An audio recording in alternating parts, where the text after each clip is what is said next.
pour atteindre 776 114 931 $. Compte tenu de ces disparités considérables dans l'octroi des subventions par les divers ministères du gouvernement du Québec aux municipalités québécoises, est-ce que vous comptez mandater la Commission d'agglomération du budget, des finances et de l'administration de se pencher sur la question des subventions en provenance du gouvernement du Québec afin de faire toute la lumière sur ces écarts énormes qui sont tout à fait anormales à mes yeux en tant que simple citoyen? C'est ma première question, Monsieur le Président. Ma deuxième question concerne le blocage qui a eu lieu de la voie ferroviaire du Canadien national à Saint-Lambert, survenu samedi le 4 décembre dernier et qui a duré 6 heures et qui a perturbé le transport des personnes et des marchandises. Il s'agit de la seconde fois que ça se produit exactement au même endroit. Et on voudrait savoir pourquoi la police d'agglomération de Longueuil n'a pas sommé immédiatement, en faisant référence au code criminel. Il y a un article de la loi, l'article 63, sur les attroupements illégaux, pour sommer ces gens d'évacuer immédiatement les lieux, faute de quoi ils seront arrêtés. Ça a duré assez longtemps. On a eu droit à cette médecine-là également au pont Jacques-Cartier 2 fois. À l'administration du maire Gladu, c'était un forcené de Father for Justice. Et en 2019, c'était Extinction Rebellion qui ont escaladé le pont Jacques-Cartier. Encore une fois, le pont Jacques-Cartier a été perturbé. Alors là, c'est justement par rapport à ça, on aimerait savoir pourquoi la police a attendu 6 heures pour que ça soit rétabli à la normale, alors qu'il n'y avait qu'à sommer les gens. Il n'y avait plus d'effet de surprise. C'est un terrain qui appartient au Canadien national de surcroît, d'évacuer les lieux immédiatement. Ça, c'est ma deuxième question, M. le Président. Ma troisième question concerne la dette accumulée par chaque société de transport en commun de la grande région métropolitaine durant la pandémie. Et j'aimerais savoir combien se chiffre cette dette globale à l'ensemble des sociétés de transport en commun pour la grande région métropolitaine de Montréal, qui est actuellement sous la responsabilité de l'Agence régionale de transport métropolitain. On m'avait laissé circuler comme quoi, à cause de la faible achalandage, il y avait presque $1 milliard de déficit et donc de dette. Alors, je ne sais pas trop si ces chiffres sont exacts. On aimerait avoir des assurances là-dessus. Et j'aimerais savoir aussi si c'est possible d'entreprendre des démarches auprès du gouvernement du Québec pour utiliser le fonds vert du ministère de l'Environnement et de la lutte contre le changement climatique pour financer intégralement le transport en commun. Le transport, c'est 25 des gaz à effet de serre. C'est la majorité des causes de pollution là, au Québec. Alors, je pense qu'il pourra au moins prioriser le transport en commun. C'était ma dernière question. Je vous remercie de votre attention, M. le Président. Merci, M. Sénécal. Donc, M. Martel. Oui, merci, M. le Président. Écoutez, M. Sénécal, je voulais vous dire merci pour vos interventions. La question des subventions à Québec, c'est intéressant. Si on laisse de l'argent sur la table, il faut s'assurer de tirer notre juste part. On essaie souvent de trouver des façons de financer l'agglo. Tant mieux s'il y en a de ce côté-là. Et puis pour le fonds vert, moi, je suis tout à fait d'accord avec vous. Le fonds vert, il faut bien qu'il serve à quelque chose. On avait vu par le passé des cas assez inusités d'utilisation des montants versés au fonds vert. Alors, moi, je suis de votre côté là-dessus. Si ça peut aider à éponger le déficit là, de ces... malheureusement, avec la baisse d'achalandage qu'il y a eu avec la pandémie, bien, tant mieux. Monsieur Martel, on va suspendre brièvement pour une question de sonore au niveau de l'Internet en ce moment. On a un petit... Oh, il y a un problème technique? Oui, désolé.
Donc, toutes nos excuses, un petit problème technique au niveau sonore. Alors, on était aux questions de M. Sénécal.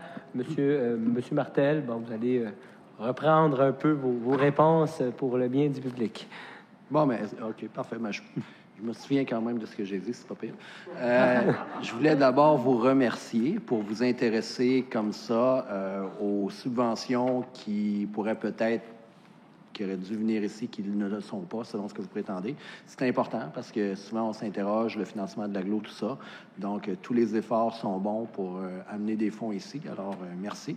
Et pour ce qui est du fonds vert, comme je mentionnais avant ce problème technique, je suis moi aussi d'accord avec vous là-dessus.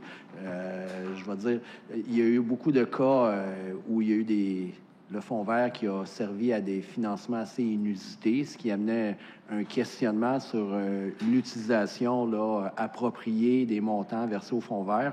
Alors, je pense que les utiliser pour aider le transport en commun dans un contexte où il y a eu des baisses d'achalandage, tout ça, c'est peut-être pas une mauvaise idée, même tout au contraire. Alors, merci aussi.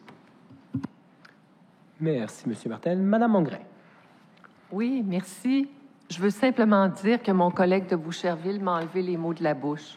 Merci, M. Sénécal, d'avoir posé ces questions-là, les deux questions. Puis je suis tout à fait d'accord avec le maire de Boucherville. C'est naturel qu'un mandat soit entrepris par la Commission des finances et du budget pour se pencher sur les subventions. Puis oui, en effet, c'est une excellente idée que le fonds vert serve à la RTL.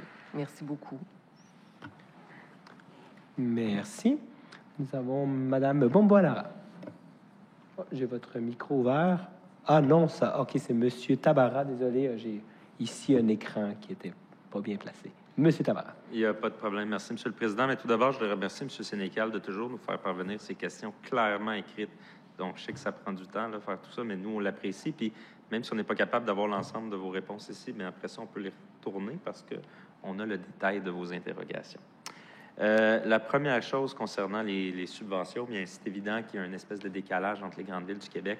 Montréal, dans ses pouvoirs de métropole, est capable d'aller chercher énormément plus de subventions que toutes les villes aux alentours. Et Québec, c'est la capitale nationale.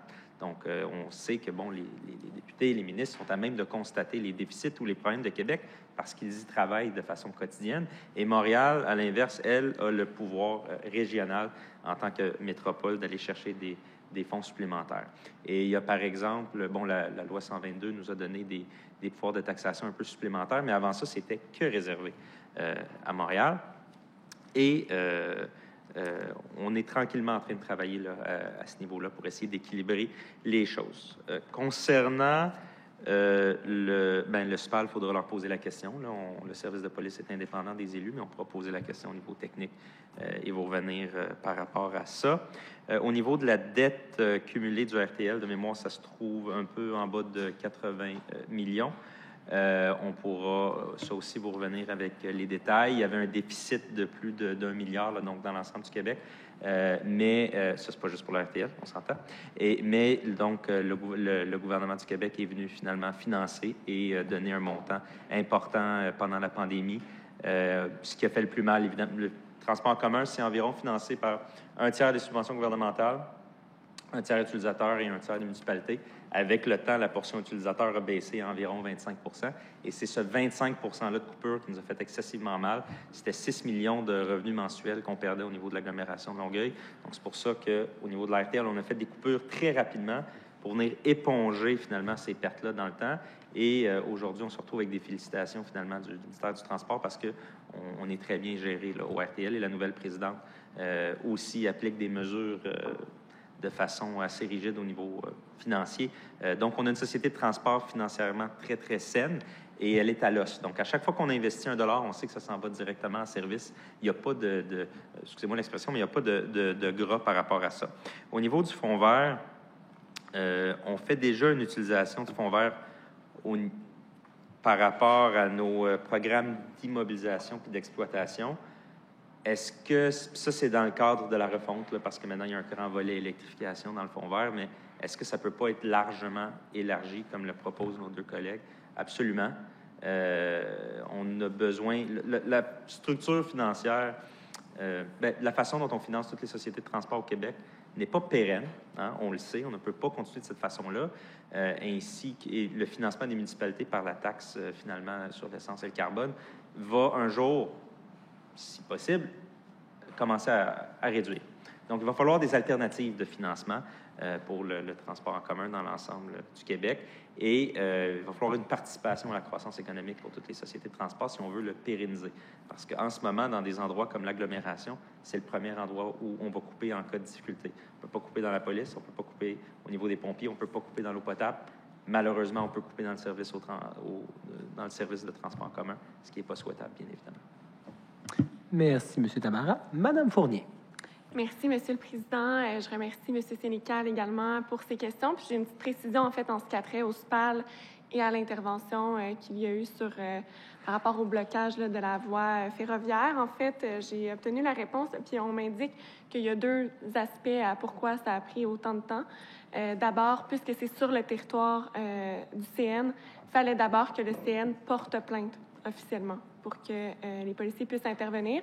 Puis autrement, c'est certains qui ont tenté d'avoir une approche de résolution pacifique du conflit là, pour juste s'assurer que ça se passe le mieux possible et que ça ne dégénère pas. Donc, voilà. Merci de ces précisions. Nous passons maintenant à Madame Gélina. Bonsoir.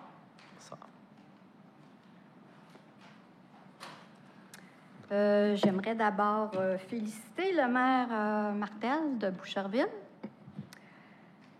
Lorsqu'il est intervenu cet été au sujet de ce qui est arrivé, vous en êtes conscient, M. Martel, la vigilance que vous avez eue dans ce conseil-ci de l'agglo lorsque la mairesse Parent a tenté de faire fi de la démocratie. Alors, je vous en remercie. Il n'y a pas beaucoup de citoyens qui vous ont remercié de cet état de fait, qui est quand même... je vous ai trouvé très bon d'avoir intervenu comme ça pour faire en sorte qu'on soit mieux protégé dans notre démocratie. Et après, c'est Mme Assad qui a enchaîné. Alors, à tous deux, merci d'avoir privilégié la démocratie à toute autre chose. La deuxième question, c'est concernant l'eau. On sait qu'on est les pires en matière d'épuration des eaux, qu'on a eu le numéro 1 au Québec.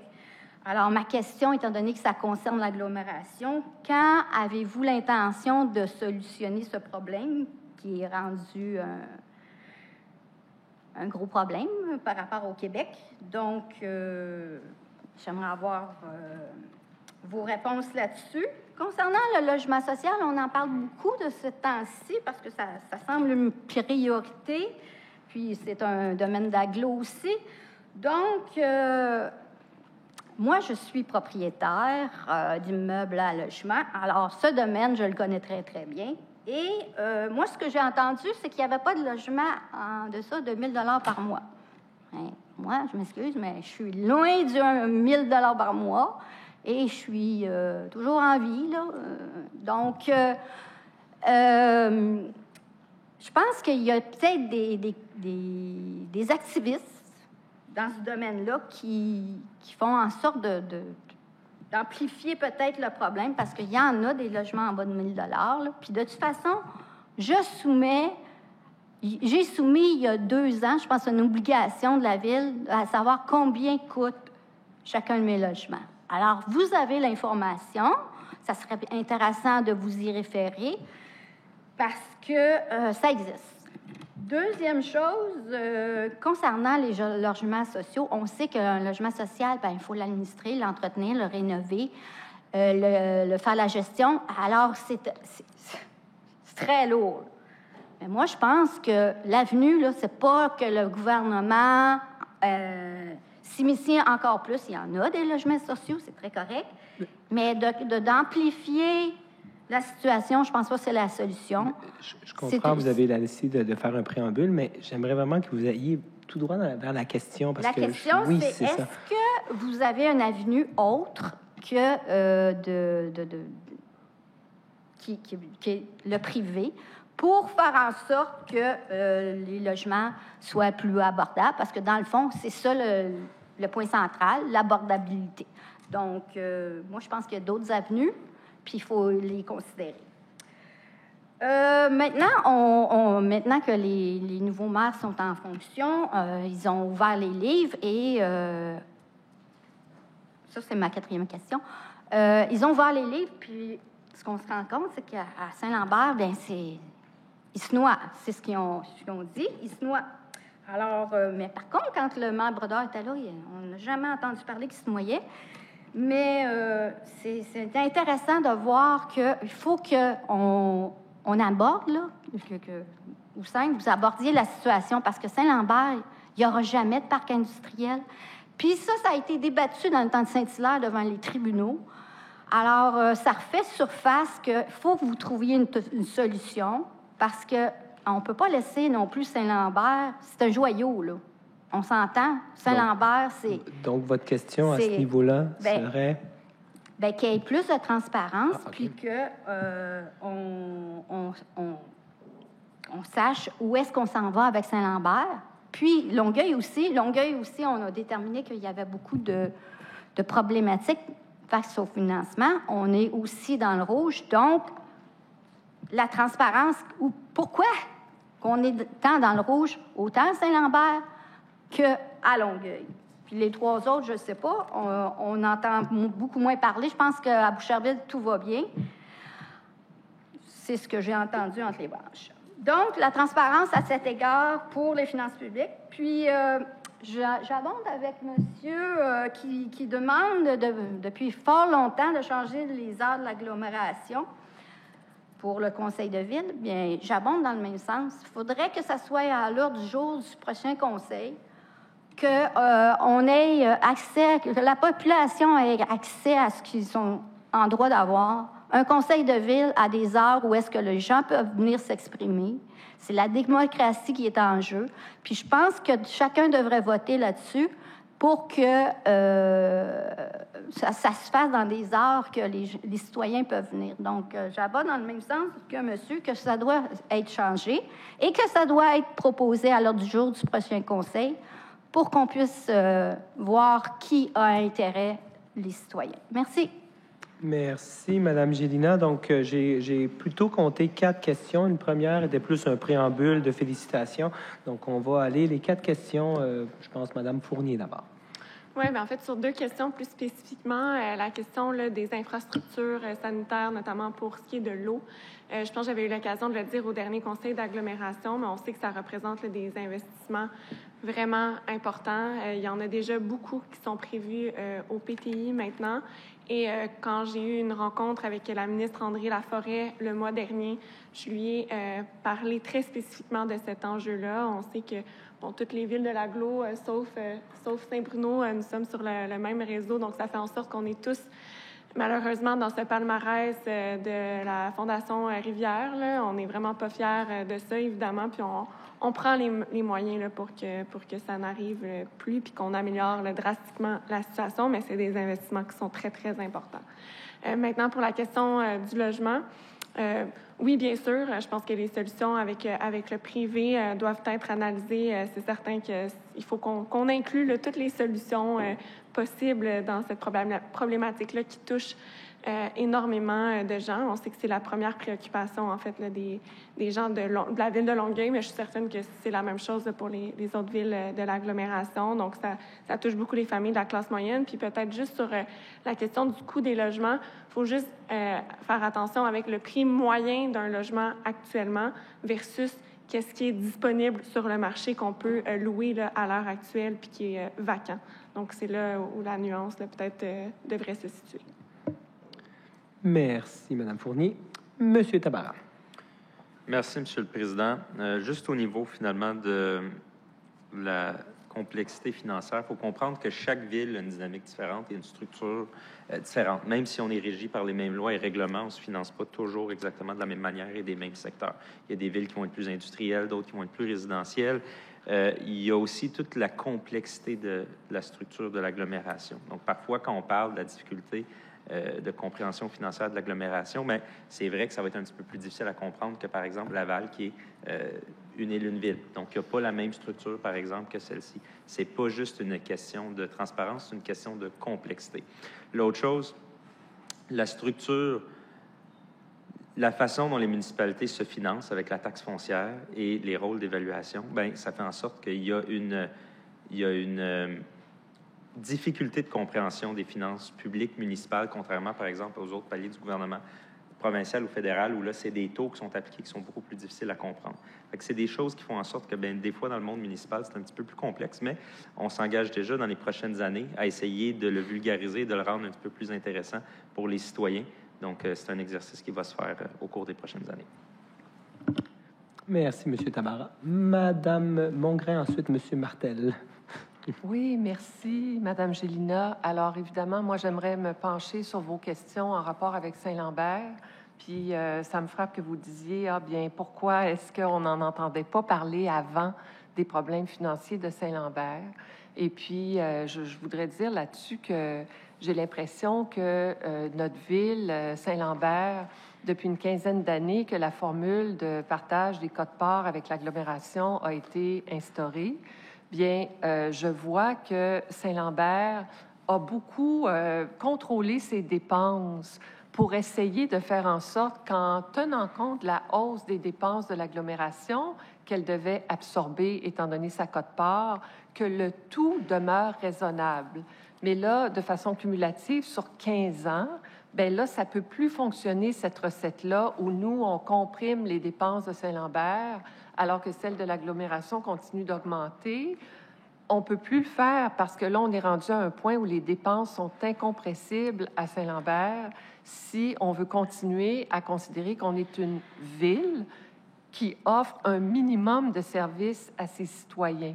Alors, c'est pour ça que ça sort maintenant, parce qu'on est rendu au maximum de notre capacité à réduire nos propres dépenses pour absorber celles de l'agglomération et que le tout résulte en des taux de taxation et des comptes de taxes raisonnables pour nos concitoyens, qui sont déjà, comme vous savez peut-être, parmi les plus taxés au Québec d'un point de vue foncier.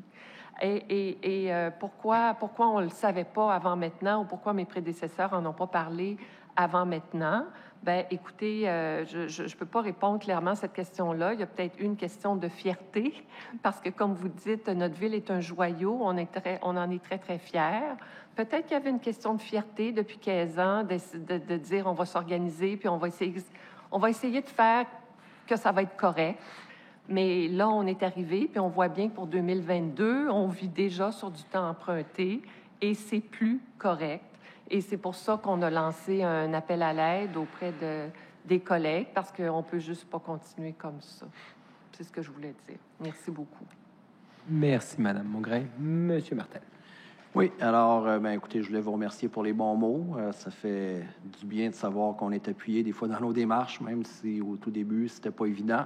Et merci à Doreen Assad qui a toujours été d'accord avec le point de vue. On avait un point de vue commun là-dessus.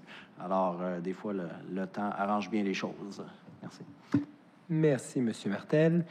Nous allons maintenant passer aux questions reçues en ligne. Alors, évidemment, ce sont des questions qui, en espérant qu'elles portent sur l'agglomération, et on ne souhaite certainement pas censurer qui que ce soit, mais il se peut fortement que si votre question ne porte pas sur l'agglomération, je puisse demander à Mme la greffière d'envoyer cette question-là peut-être au conseil de ville. Peut-être si un élu désire répondre, ça va, mais il faut tenter de se concentrer sur les compétences d'agglomération. Alors, allez-y, Madame la greffière. Une question de Yasmina Benguerdan. Le mois dernier, le maire de Boucherville, Jean Martel, nous a servi une comparaison maladroite en parlant du 10-30 de Brossard et du 10-15 de Boucherville. Peux-tu expliquer aux citoyens combien d'argent il laisse chaque année sur la table avec la formule de répartition des dépenses actuelles et s'il est ouvert à la réviser éventuellement au bénéfice de ses concitoyens et de ceux des autres villes liées?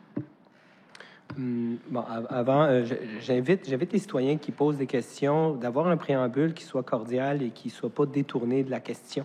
Alors, je pense que ça pourrait aider tout le monde d'avoir des petits préambules plus délicats. Donc, Monsieur Martel. Ben, écoutez, Monsieur le Président, j'ai aucun problème avec la question. Alors, tant mieux.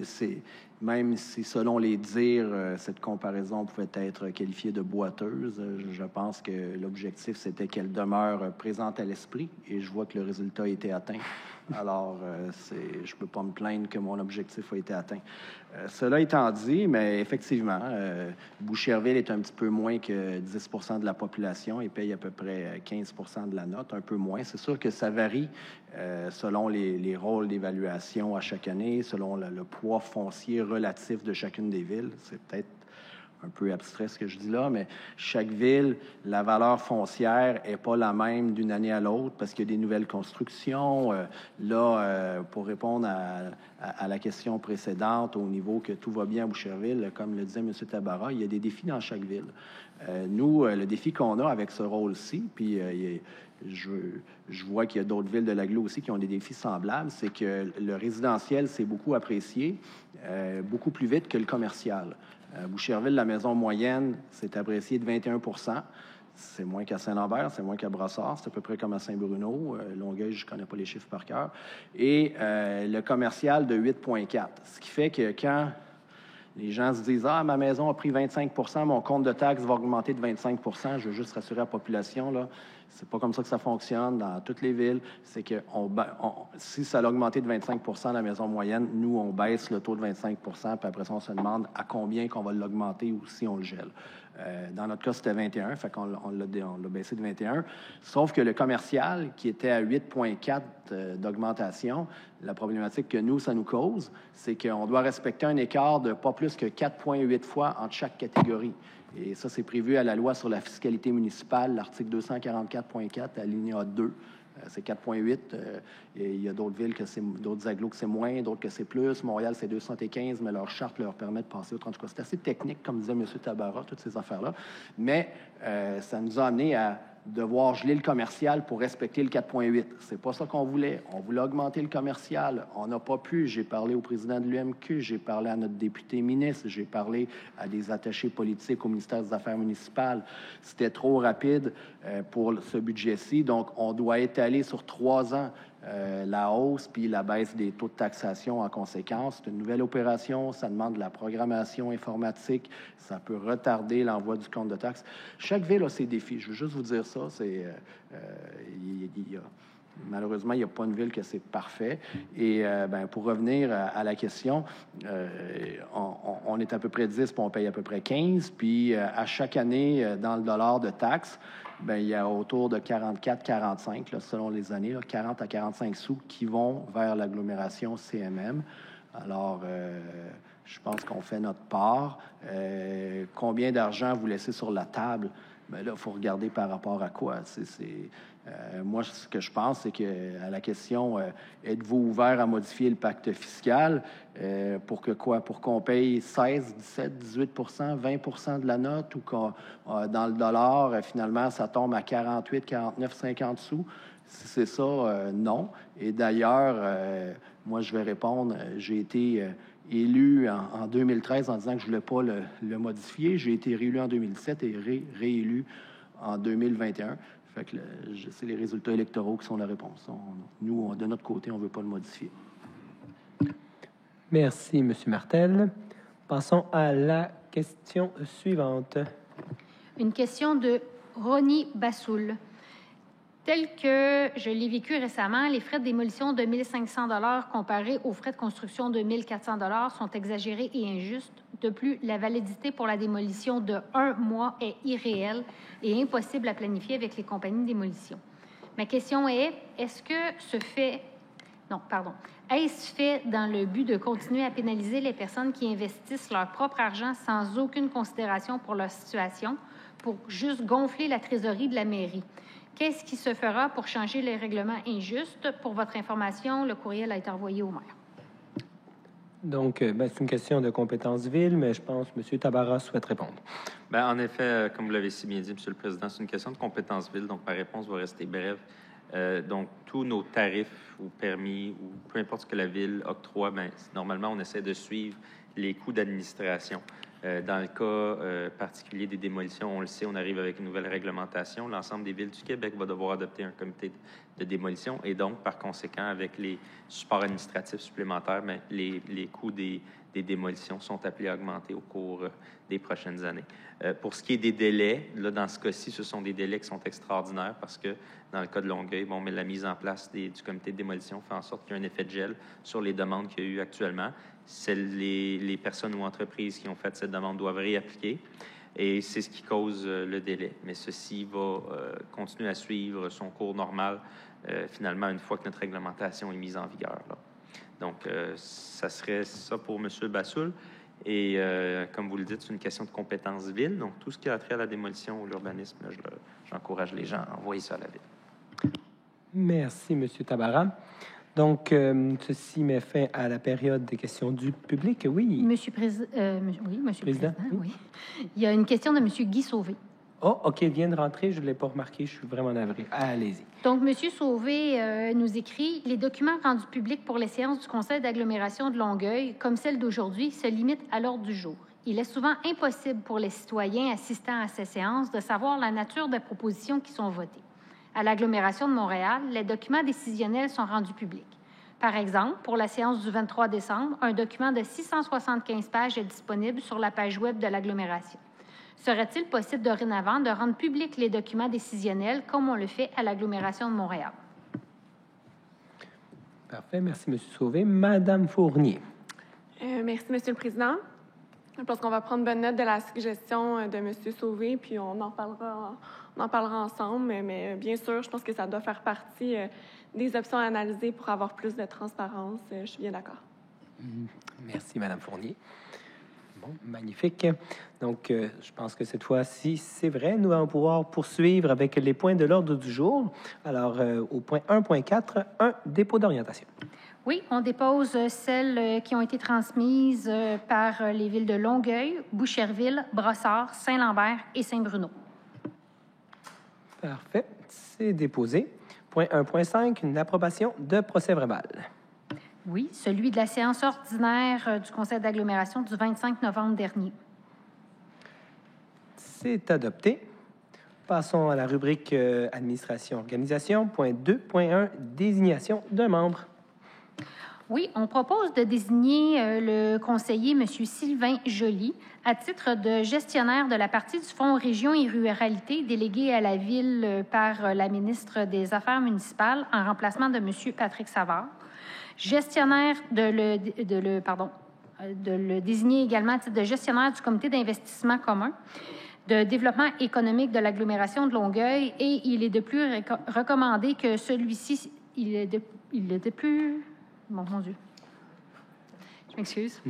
Également, là, on recommande que celui-ci siège au conseil d'administration de développement économique de l'agglomération. Parfait.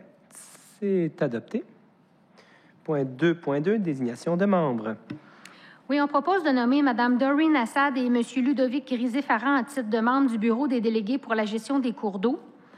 De nommer M. Jonathan Tabarra, substitut de Mme Fournier, M. Alvaro Cueto, substitut de M. Ludovic Grisé-Farran et Mme Afine Loilalika à titre de substitut de Mme Assad. C'est adopté. Point 2.3, désignation de membres. On propose de désigner les personnes suivantes à titre de membres du conseil d'administration de la Société de transport de Longueuil jusqu'à remplacement ou renouvellement de leur nomination. Donc, Mme Nancy Decelle comme usager des services adaptés aux besoins des personnes handicapées et M. José Lemay-Leclerc, usager des services de transport en commun. C'est adopté. Point 2.4, dépôt de correspondance. On propose de prendre acte des correspondances qui ont été reçues et qui sont jointes au sommaire décisionnel 3622. C'est adopté. Point 2.5, une recommandation. Oui, on propose de recommander à la table de concertation régionale de la Montérégie d'approuver le financement pour la réalisation du projet Atelier Récup Vélo du Carrefour Jeunesse-Emploi de Saint-Hubert pour 130 000 $ et c'est dans le cadre de l'Alliance pour la solidarité de la Montérégie. C'est adopté. Point 2.6, approbation d'un registre annuel et d'un bilan. Oui, donc le registre annuel des projets 2020-2021 et le bilan de la planification annuelle 2020-2021, conformément à l'entente de délégation qui concerne la gestion du programme d'aménagement durable des forêts du ministère des Forêts, de la Faune et des Parcs.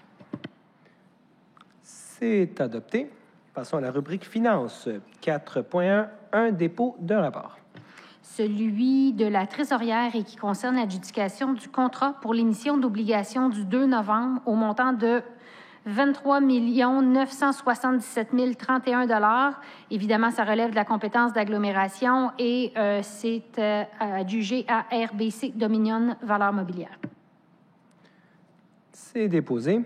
Point 4.2, autorisation d'une contribution financière. Oui, on propose d'autoriser le versement d'une contribution financière à Les Logements L'Appartenance pour son projet de 9 logements situés au 85 rue du Muy à Boucherville dans le cadre du programme Accès Logis.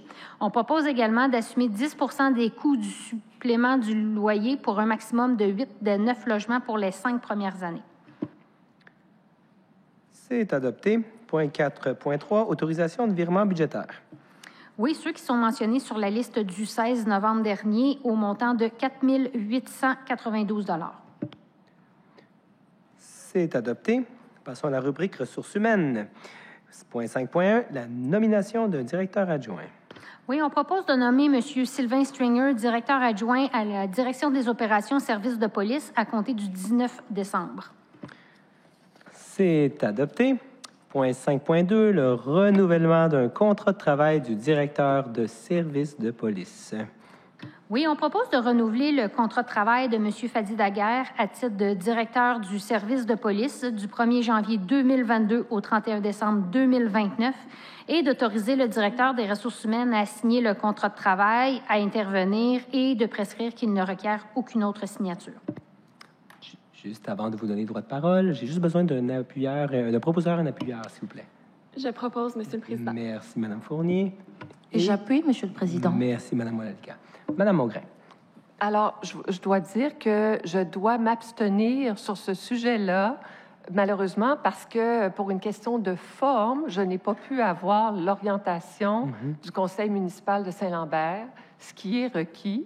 Alors, je n'exprime pas ma dissidence, mais je dois m'abstenir, s'il vous plaît. Malheureusement, Monsieur le Président, c'est pas possible de s'abstenir. La loi exige que vous votiez pour ou contre. Par contre, comme vous le savez, vous pouvez poser votre dissidence. Bien, alors il faut malheureusement que j'exprime ma dissidence parce que je ne suis pas autorisée à faire autrement. C'est noté, merci. Merci, Mme Mongrain. Donc, c'est... Ah, vous voulez prendre la parole? Mme Lassade. J'aimerais faire une intervention. Allez-y, je vous écoute. Est-ce que j'ai besoin d'être appuyée? Techniquement, oui, je pense que oui, appuyé par... oui, mais je pense que la principale avait déjà été... La proposition principale a été proposée et appuyée, donc ça. à moins que vous ayez une demande de vote, par exemple, à faire, vous avez besoin de... Allez-y. Mais je voulais prendre un moment pour féliciter M. Daher. Je sais qu'il va faire un excellent mandat. Et dans le fond, je transmets ce message en mon nom et au nom du conseil municipal de la ville de Brossard. On sait qu'il y a un énorme défi sur les bras du directeur de police pour concrétiser cette nouvelle philosophie qu'on appelle la police de l'avenir. Et il pourra compter sur notre collaboration dans la suite. Je pense même le ministre de la Sécurité publique du gouvernement du Québec avait considéré le projet avant-gardiste et nous, on partage cette opinion. Donc, sachant que les attentes sont élevées, je suis convaincue qu'il saura les relever et il peut vraiment compter sur notre collaboration et sur toute l'information qu'on pourra y fournir en lien avec les attentes des citoyens de Brossard. J'aimerais inviter M. Daher prochainement de venir nous rencontrer à la ville de Brossard et il aura l'occasion d'échanger avec notre administration et notre conseil municipal qui ont des préoccupations qu'ils vont vouloir partager avec lui, surtout en lien avec les enjeux, les attentes et les priorités. Je m'attends à le voir régulièrement à Brossard pas juste Brossard, mais toutes les villiers. Fait que c'était un message que je voulais transmettre. Et on pourrait, bien sûr, en tout cas, j'ai hâte de pouvoir entamer des discussions en lien avec un sujet qui je m'excuse, tient particulièrement à cœur, comme vous pouviez voir, qui est le poste de police de Brossard. Fait que j'ai bien hâte pour la suite. Merci. Merci, Mme Assad. Je pense, Mme Mongrain, vous aviez allumé le micro, vous l'avez refermé. Est-ce que vous vouliez avoir quelque chose d'autre à dire? Non? Oui, je vais vous laisser la parole avant de passer à M. Grisé-Farrand. Bien, je voulais juste dire que je trouve ça vraiment dommage de ne pas pouvoir m'abstenir. Puis je voulais dire que la raison pour laquelle on voulait s'abstenir, c'est qu'on a eu la documentation là-dessus il y a 48 heures. Et c'est clair que ça ne nous permet pas de convoquer une séance extraordinaire publique du Conseil municipal de Saint-Lambert. Alors, moi, je suis toute nouvelle ici. J'espère juste que ce n'est pas la façon de fonctionner parce que c'est vraiment dommage. On ne veut pas être dissident. C'est juste qu'on n'a pas eu le temps de compléter les formalités qui s'appliquent dans notre ville parce que c'est arrivé à trop court terme. C'est juste ça que je veux dire. Merci. Parfait, Mme Mongrain. M. Grisé-Farrand. Merci. Alors, d'abord, écoutez, j'aimerais féliciter aussi M. Daher pour sa reconduction là, comme chef de police et aussi le lancement du projet réseau. Alors, non seulement le lancement a été un succès, mais je pense aussi que c'est un projet très prometteur pour l'agglomération. Écoutez, ça fait longtemps qu'on dit on manque de présence policière à Saint-Bruno, alors que ce soit sous cette forme ou une autre, c'est une excellente nouvelle pour nous. Et naturellement, on invite, j'invite M. Daher à venir nous rencontrer en début d'année pour discuter là, de tous les enjeux de Saint-Bruno au niveau de la sécurité publique. Merci. Merci, M. Grisé-Farrand. Mme Fournier. Peut-être juste compléter également en offrant toute notre gage de confiance. Puis je pense que justement, il y a une question technique du côté de Saint-Lambert, mais je veux juste réitérer notre confiance à l'égard de notre chef de police, que nous sommes très heureux de pouvoir compter parmi nous pour les 8 prochaines années. Donc, on croit infiniment dans le projet réseau qui vient juste d'être déployé. D'ailleurs, je tiens également à offrir toutes mes félicitations à l'ensemble de l'équipe du service de police de l'agglomération de Longueuil, parce que je sais que c'est un travail d'équipe, c'est un changement de culture, mais justement, ça prend un leader pour mener à bien ces changements-là. Donc, je pense que c'est rassurant pour la suite des choses également de pouvoir compter sur la présence de M. Daguerre parmi nous. Donc, je suis très, très heureuse de ce vote aujourd'hui. Merci, M. le Président. Merci. Donc, c'est adopté à majorité. Monsieur le Président. Monsieur Martel, je suis vraiment navré. Alors, allons-y.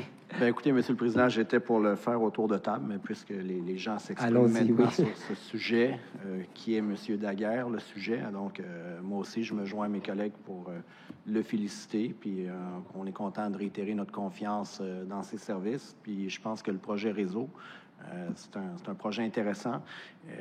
Comme le disait M. Grisé, à Saint-Bruno, ils veulent plus de police. C'est la même chose à Boucherville. Donc, pour ce qui est de notre côté, c'est deux policières de plus. On est très heureux de les accueillir. Et c'est un bel exemple qu'on peut aller chercher de l'argent pour cette agglomération parce que c'est un projet qui est subventionné pendant 3 ans. Alors, moi, je tiens à le féliciter pour avoir réussi à ce que l'agglomération puisse aller chercher ces sommes-là. Les autres villes ne les ont pas. Et c'est tout à son honneur. Donc, je me joins à mes collègues pour le féliciter. Merci, M. Martel.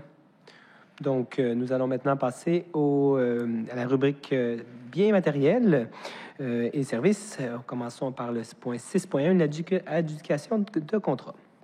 Oui, le contrat pour des travaux de réception et de valorisation des matières granulaires récupérées aux écocentres, au seul soumissionnaire lequel est conforme, Tria Éco-Énergie, pour 287 437,50 $. C'est adopté. Point 6.2, une autre adjudication de contrat. Oui, pour la location d'espaces d'entreposage et main-d'œuvre pour la gestion des biens saisis par le service de police pour une période de 5 ans au plus bas soumissionnaire conforme, remorquage groupe Laberge pour 624 314,25 $. C'est adopté. Point 6.3, attribution de contrat. Oui, on propose d'attribuer de gré à gré le contrat pour le support, l'entretien et l'évolution du logiciel Accessité à la firme PG Solutions pour 414 770 $ et 1 sou. C'est adopté. Point 6.4, attribution de contrat. Oui, on propose d'attribuer de gré à gré le contrat pour le support, l'entretien et l'évolution du logiciel Unicité Cours municipal et des licences généraux à la firme PG Solutions pour 124 942,18 $. C'est adopté. Point 6.5, un dépassement de coûts et résiliation de contrat. Oui, on propose d'autoriser un déplacement de coût de 26 024,43 $ au contrat pour la réception et la valorisation de la terre et de la tourbe, critère AB, récupéré aux écocentres adjugés à Écoservices TRIA. On propose également de résilier le contrat APP 18-309 pour la réception et la valorisation de la terre et de la tourbe, récupéré aux écocentres adjugés à Écoservices TRIA. C'est adopté. Passons à la rubrique bien immobilier. Point 7.1, une autorisation de projet d'aménagement de cours d'eau sur le territoire de la ville de Brossard. Oui, on propose d'autoriser le projet d'aménagement du cours d'eau R1, situé au sud du boulevard Cartier, sur une longueur de 142 mètres, et c'est dans le cadre du projet de construction d'une école primaire. C'est adopté. Passons à la rubrique réglementation et affaires juridiques. Nous avons un avis de motion au point 8.1. Monsieur Tabarra. Merci, Monsieur le Président. Donc, je donne un avis de motion qu'un règlement modifiant le règlement CA-2021-347 ordonnant des travaux de construction et le déménagement de la caserne 44 et décrétant à ses fins et pour le paiement des honoraires professionnels, un emprunt sera présenté. Merci, c'est donné. Passons au point 8.2, un dépôt de projet de règlement. Par M. Tabarra encore, oui. Merci, M. le Président.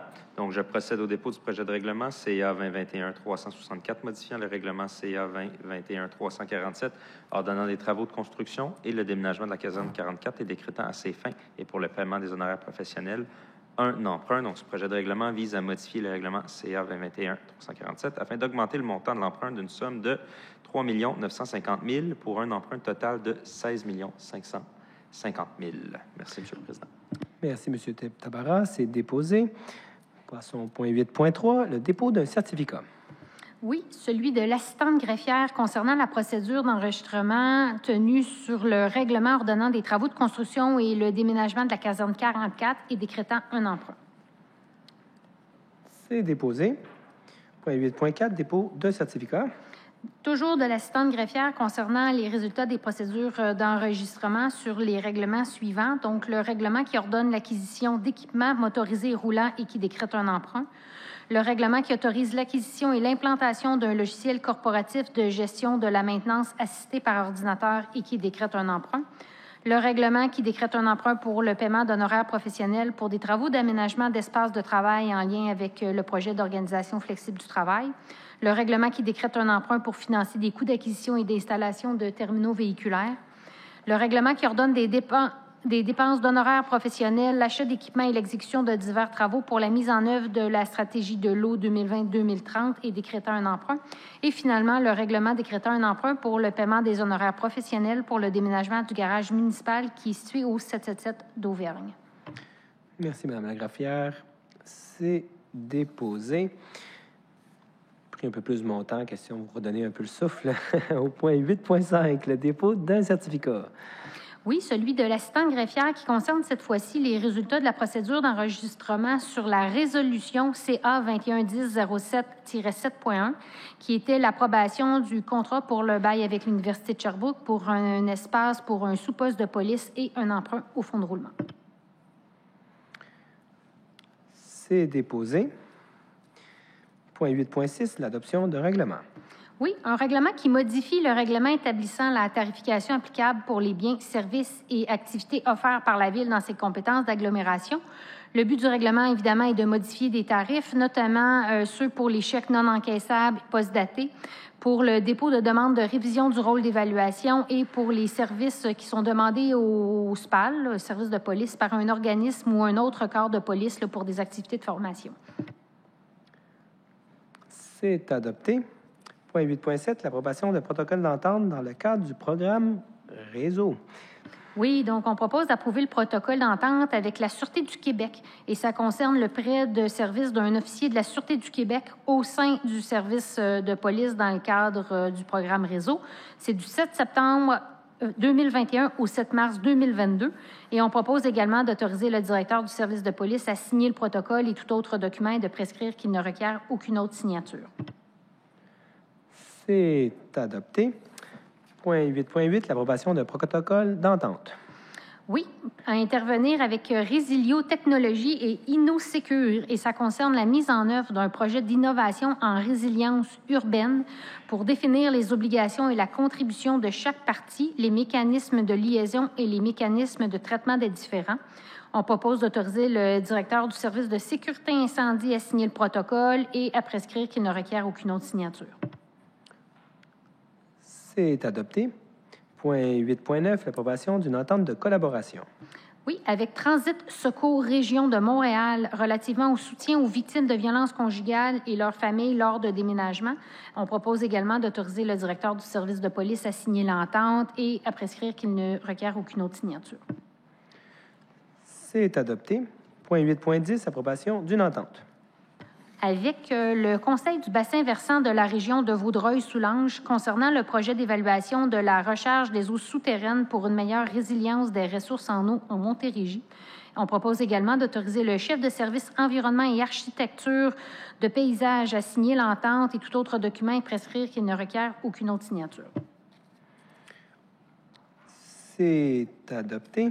Point 8.11, approbation d'une entente à intervenir avec la Société canadienne de la Croix-Rouge.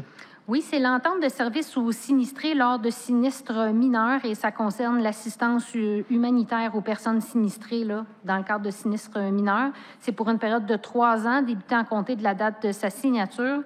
Et on propose d'autoriser la greffière à signer l'entente et tout autre document. C'est adopté. Point 8.12, une approbation. Oui, de l'addenda numéro 2 à l'entente d'aide financière avec le Centre de valorisation du bois urbain concernant le projet mise en place des conditions favorables à la valorisation du bois privé qui reporte la fin de l'entente au 16 décembre 2022 et on propose d'autoriser la greffière à signer l'addenda et tout autre document. Merci. C'est adopté. Nous n'avons plus de petits points mis à part la période d'intervention des membres du Conseil. Donc, nous allons commencer avec Mme Bombo-Alara. Merci, Monsieur le Président. Donc, ce soir, nous avons adopté une résolution pour renouveler le contrat de notre chef de police de l'agglomération de Longueuil, M. Fadi Daguerre, pour 8 ans, qui a prouvé l'efficacité de son travail, entre autres, avec la mise sur pied du programme Réseau qui est sorti il y a quelques jours avec son équipe. Donc, programme qui travaillera en amont des problématiques de nos quartiers. Nous en sommes bien fiers et avons hâte de voir les tenants et aboutissants de ce programme. Sachez que certains élus ont déjà pris un premier contact avec certains agents de police qui couvrent nos quartiers, toujours dans cet esprit de collaboration. Également, nous entrons dans la période des fêtes, donc j'en appelle à la prudence de chacun d'utiliser le service de nez rouge le cas échéant et on veut s'assurer de la sécurité dans nos quartiers. Donc, un joyeux temps des fêtes à tous. Merci, Monsieur le Président. Merci, Mme Bombo-Alara. Monsieur Tabarra. Merci beaucoup, Monsieur le Président. Donc, je souhaitais toutes mes félicitations à notre actuel et nouveau chef de police. Donc, on est vraiment heureux de le garder au cœur de l'agglomération. Je pense qu'il fait une grande différence là, dans tous les quartiers de toutes les 5 villes de l'agglomération. Et je souhaitais de joyeuses fêtes à tout le monde et évidemment de bien fêter, mais aussi d'être prudent. Merci, Monsieur le Président. Merci, Monsieur Tabarra. Madame Walalika.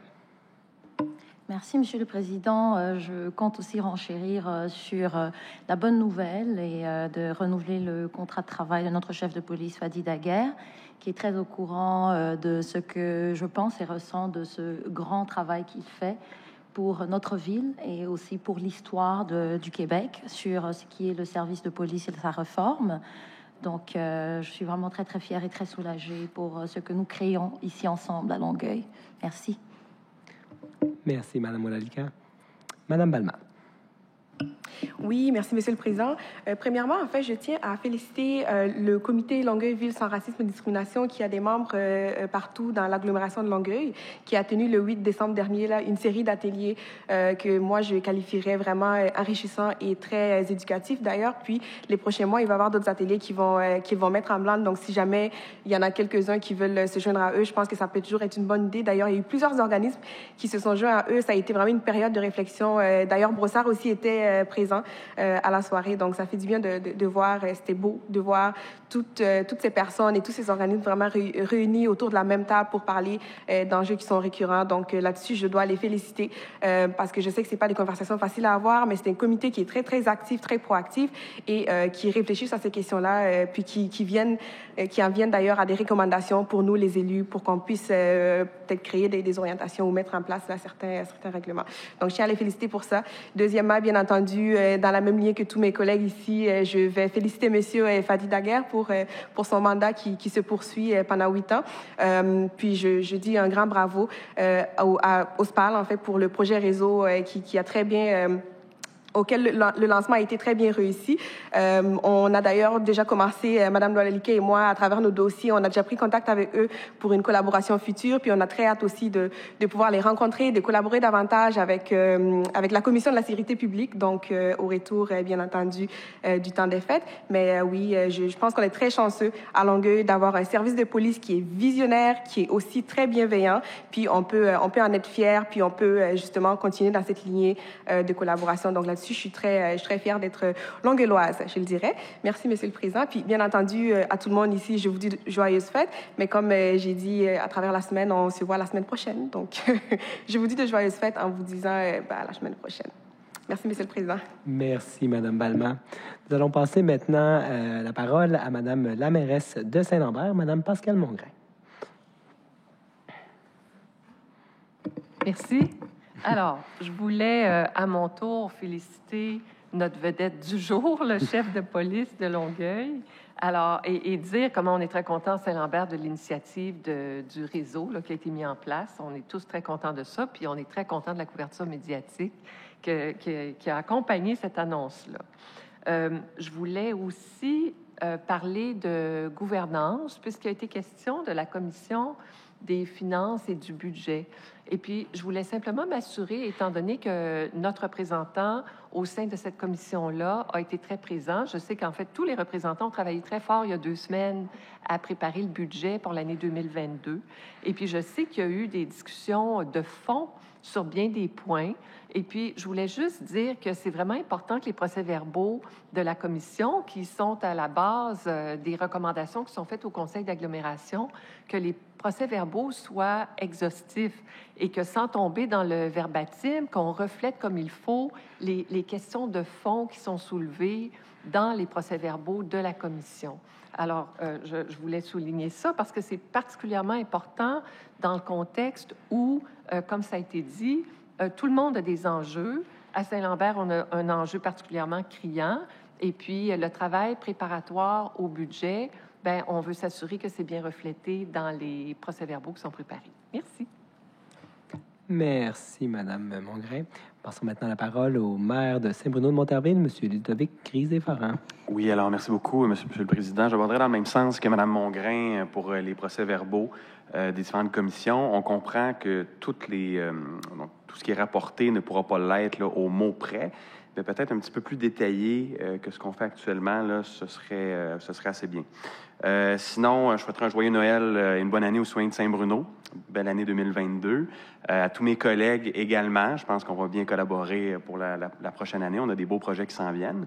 Et on dit souvent depuis plusieurs années, quand il y a une nouvelle année, bien, on souhaite de la santé. Alors aujourd'hui, je pense que c'est plus important que jamais. Alors je vous souhaite la santé par-dessus tout, chers collègues et chers citoyens. Merci. Merci. Alors, passons la parole maintenant au maire de Boucherville, M. Jean Martel.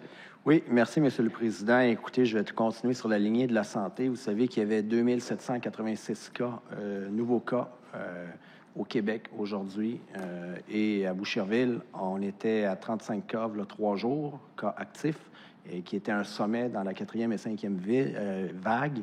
On était autour de 14, 15, 20, 25. À 29, on était en panique. On a eu 35, on n'en revenait pas. Puis 3 jours après, 65. Le Canadien vient de dire que ce soir, ça va être un match à huis clos. J'invite, puis j'en ai déjà parlé à mes collègues, tout le monde pour le 23 et la séance de janvier, à ce qu'elle se tienne en virtuel. Je pense qu'il faut donner l'exemple. Et moi, je ne reproche pas à personne de ne pas avoir gardé son masque, là, c'est parce que je suis un peu plus, peut-être, peureux là-dessus. Je pense qu'il faut vraiment se préoccuper de l'évolution de la pandémie.